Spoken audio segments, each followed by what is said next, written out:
The U.S. military was this close to another bombing campaign on Iran.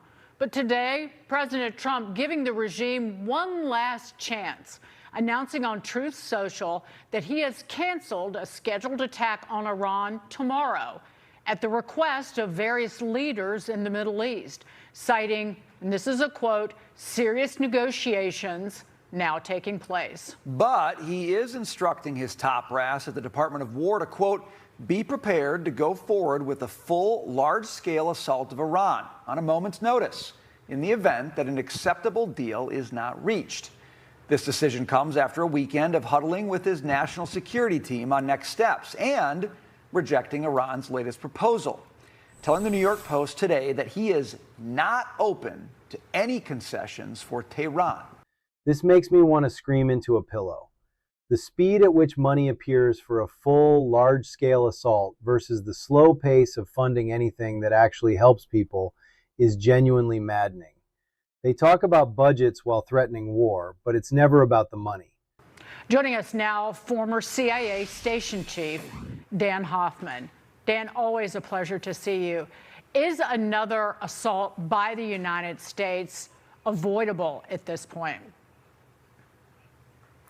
Well, I think we've seen no evidence whatsoever that Iran is willing to come to the negotiating table and do so in good faith about their nuclear program, the highly enriched uranium, roughly 1,000 pounds, that we'd like to get access to and remove from the country, what's left of their ballistic missile and drone programs, and of course their long, decades-long support, material support for proxy terrorists.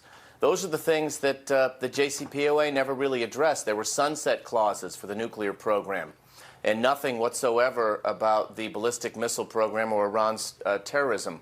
So the Trump administration will be judged ultimately on whether we get a better deal than the JCPOA. And I think the president understands that he needs to induce Iran to come to the negotiating table. He's giving Iran one more day, but I don't see any evidence that we're going to be able to avoid additional military strikes. Now, what those strikes entail, are they just further decapitation strikes, so we remove the leaders who don't want to come to the negotiating table in the hope that maybe the next batch would?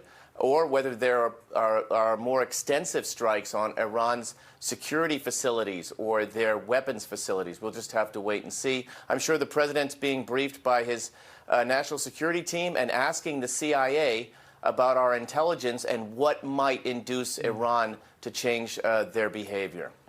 Dan, I'm going to get back on my Project Freedom hobby horse. I've been riding this for a few Yeah, you weeks. have.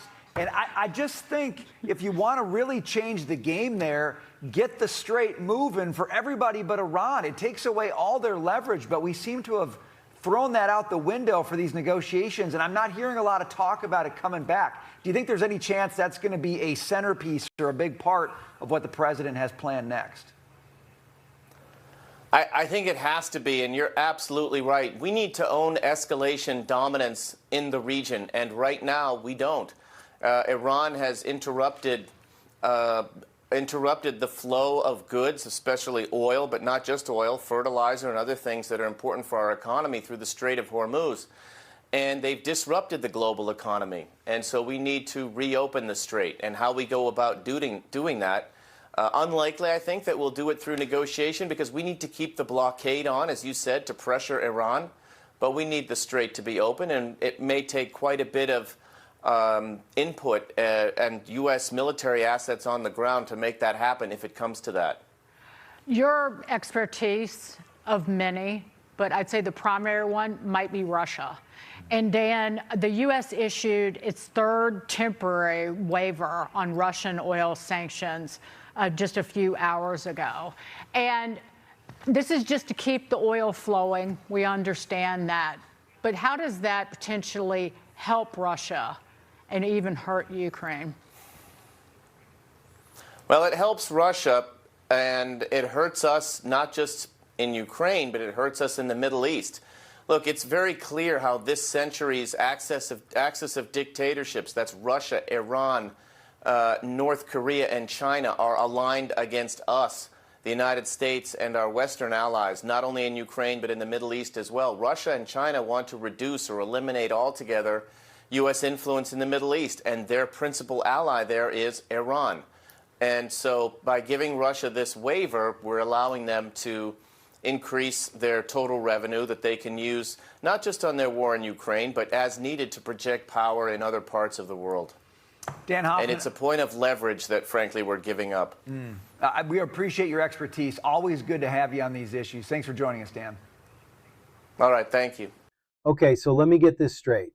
The plan is to commit military assets on the ground and achieve escalation dominance, while the rest of us are struggling with stagnant wages and inflation. We are just supposed to keep acting as economic inputs for a system that has unlimited funds for bombs, but can't find loose change for our survival? Can we just be real for a second? Because I feel like I'm losing my mind here.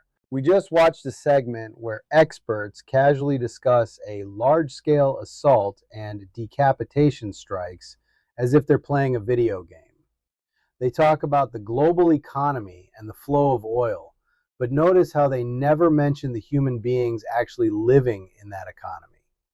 The boldness of this is genuinely stunning. We are being lied to every single day. On one hand, we're told there's no money for healthcare, no money for student loan relief, and no money to address the housing crisis. But the second someone mentions a new war, blank check. The money printer goes brr for defense contractors, but when a kid needs lunch at school, suddenly the budget is too tight. Let's do the math, because I know you're doing it every time you go to the grocery store. Rent has doubled, wages haven't moved, and the cost of living is skyrocketing. People are choosing between paying the electric bill or buying food. And yet the same leaders who tell us to tighten our belts are the ones allowed to launch a full-scale assault at a moment's notice. It's not a bug, it's a feature. They want to keep a system of infinite growth on a finite planet, and they need us to keep the machine running. They need workers, they need buyers, and they need bodies to feed into the system. This is why they panic about birth rates. They're scared that a shrinking labor force means workers might actually get some bargaining power for once. I know people who want a future. They want families, they want stability, and they want a planet that isn't literally on fire. But they're looking at the world and seeing catastrophic climate scenarios and constant threats of international conflict. They're realizing that having a child in this environment is a choice between rent and survival. But instead of making life materially better, what do we get?